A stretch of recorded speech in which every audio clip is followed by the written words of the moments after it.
कल हम लोगों ने पढ़ा था वर्ण विच्छेद किसे कहते हैं और कि, कितने प्रकार के शब्द होते हैं। संस्कृत में आकारांत शब्द होते हैं, आकारांत होते हैं, इकारांत होते हैं। तो इसी तरह से बहुत सारे हम लोग पढ़े थे।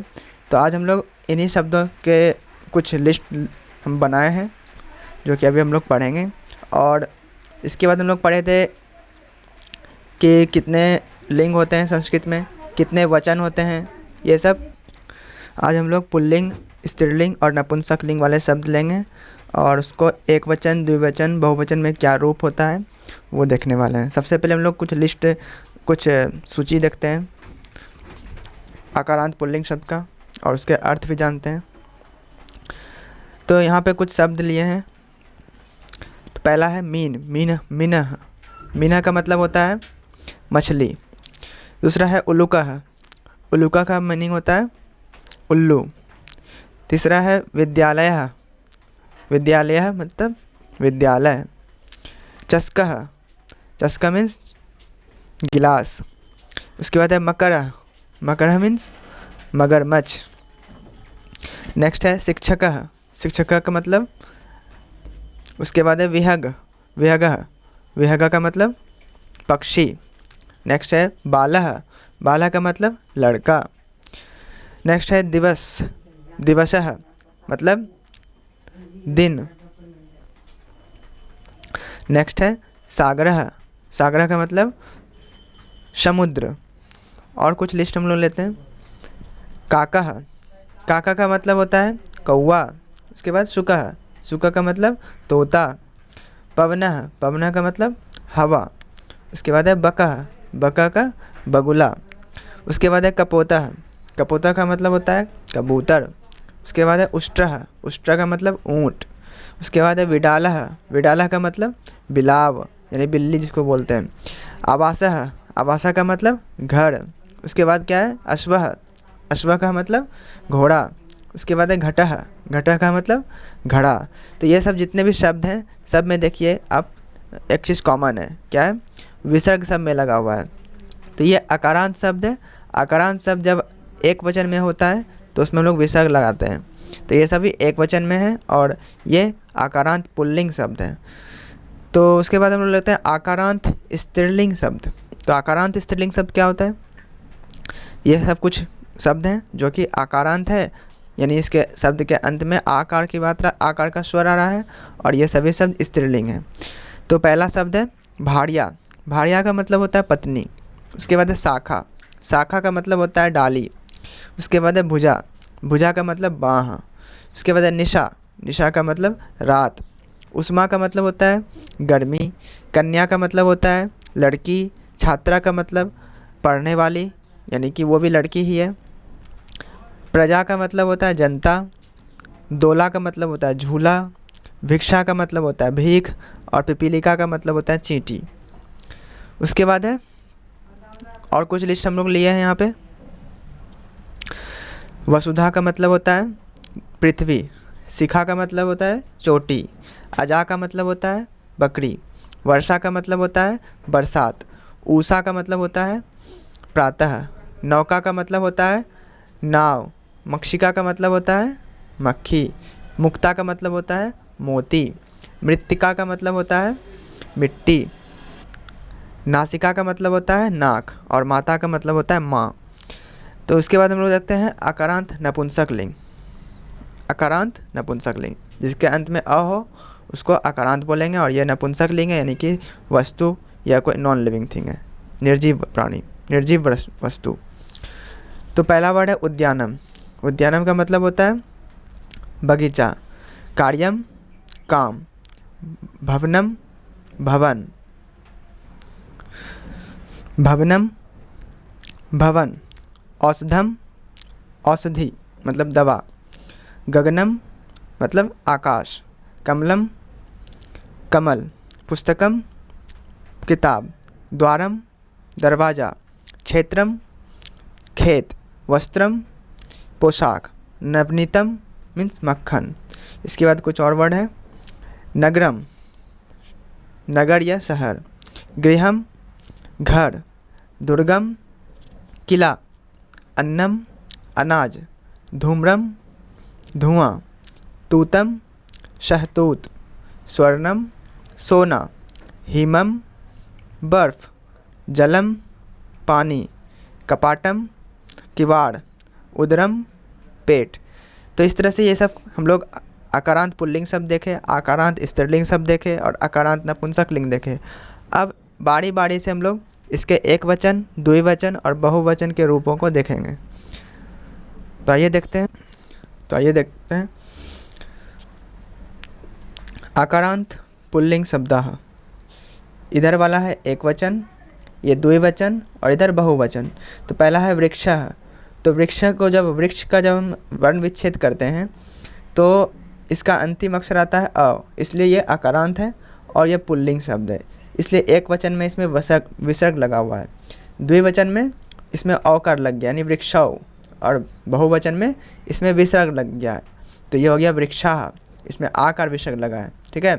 उसी तरह गजः गजौ गजाः, छात्रः छात्रौ छात्राः, खगः खगौ खगाः, सैनिकः सैनिकौ सैनिकाः, देवः देवौ देवाः, शुकः शुकौ शुकाः, घटः घटौ घटाः, मयूरः मयूरौ मयूराः, मेघः मेघौ मेघाः।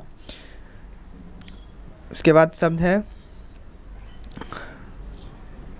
पर्वतः पर्वतौ पर्वताः, अध्यापकः अध्यापकौ अध्यापकाः,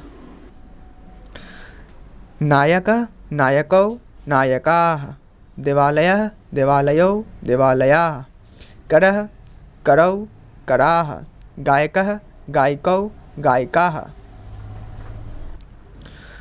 उसके बाद है वानरः वानरौ वानराः, दर्पणः दर्पणौ दर्पणाः, अश्वः अश्वौ अश्वाः, कृषकः कृषकौ कृषकाः, सिंहः सिंहौ सिंहाः। उसी तरह दीपः दीपौ दीपाः। तो ये जितने भी शब्द हैं ये एक वचन, द्विवचन, बहुवचन है। एक वचन का मतलब होता है एक और द्विवचन का मतलब होता है दो और बहुवचन का मतलब होता है अनेक। तो इसका जब हम लोग हिंदी अनुवाद करेंगे तो जैसे यहाँ पे बाला है तो एक लड़का, बालव है तो दो लड़के, बाला है तो अनेक लड़के। तो इस तरह से हम लोग हिंदी अनुवाद करते हैं। तो और सब वर्ड देख लेते हैं।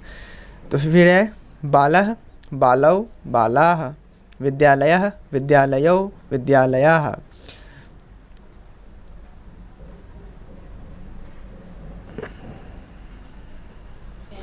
इसके बाद है वैज्ञानिकः वैज्ञानिकौ वैज्ञानिकाः, बालकः बालकौ बालकाः, काकः काकौ काकाः, प्रकाशः प्रकाशौ प्रकाशाः, शस्कः शस्कौ शस्काः, सेवकः सेवकौ सेवकाः। तो इस तरह से आकारांत पुल्लिंग शब्द का एक वचन, द्विवचन और बहुवचन बनाना है। इसके बाद हम लोग आकारांत स्त्रीलिंग शब्द देखेंगे। ठीक है। आकारांत स्त्रीलिंग शब्द, इसमें इधर वाला क्या है एक वचन, इधर है द्विवचन, इधर है बहुवचन। तो इसको हम लोग कैसे इसका रूपांतरण करेंगे एक वचन, द्विवचन, बहुवचन में। तो इसका दिख रहा है कि ये शब्द का जो अंत हो रहा है यानी अंतिम स्वर आ है, यानी आकार लगा है, इसलिए यह आकारांत है और ये सभी शब्द स्त्रीलिंग हैं। तो एक वचन में आकार, ठीक है, और जब द्विवचन इसका बनाते हैं तो उसमें एक आकार लग जाता है और जब बहुवचन बनाते हैं तो उसमें आकार विसर्ग लग जाता है। ठीक है। आकारांत स्त्रीलिंग शब्द ये है एक वचन, इधर द्विवचन और इधर बहुवचन। जिन शब्दों के अंत में आकार लगा होता है, ठीक है, तो उसको आकारांत, मतलब शब्द के अंत में आकार होता है तो उसको आकारांत बोलते हैं। और ये लता एक स्त्रीलिंग शब्द है तो ये आकारांत स्त्रीलिंग शब्द हो गया।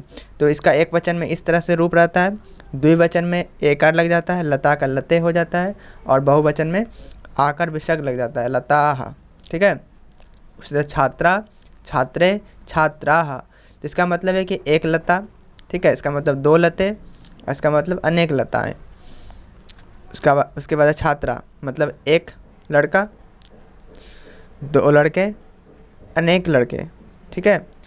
उसके बाद आकारांत स्त्रीलिंग शब्द, यह है एक वचन, यह है द्विवचन, यह है बहुवचन। तो यह आकारांत इसलिए है क्योंकि इस शब्द का अंतिम अक्षर, अंतिम स्वर आ है और ये स्त्रीलिंग शब्द है तो ये बन गया आकारांत स्त्रीलिंग शब्द। और ये एक वचन में लता, द्विवचन में लते और बहुवचन में लता।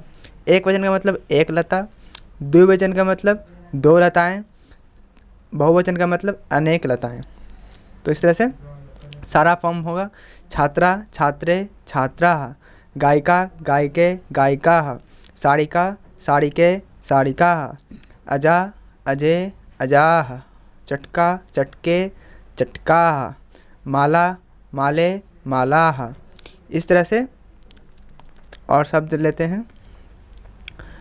कन्या, कन्ये, कन्याः, मूषिका, मूषिके, मूषिकाः, कलिका, कलिके, कलिकाः, मक्षिका, मक्षिके, मक्षिकाः, रोटिका, रोटिके, रोटिकाः, छुरिका, छुरिके, छुरिकाः, नासिका, नासिके, नासिकाः, मधुमक्षिका, मधुमक्षिके, मधुमक्षिकाः, प्रयोगशाला, प्रयोगशाले, प्रयोगशालाः,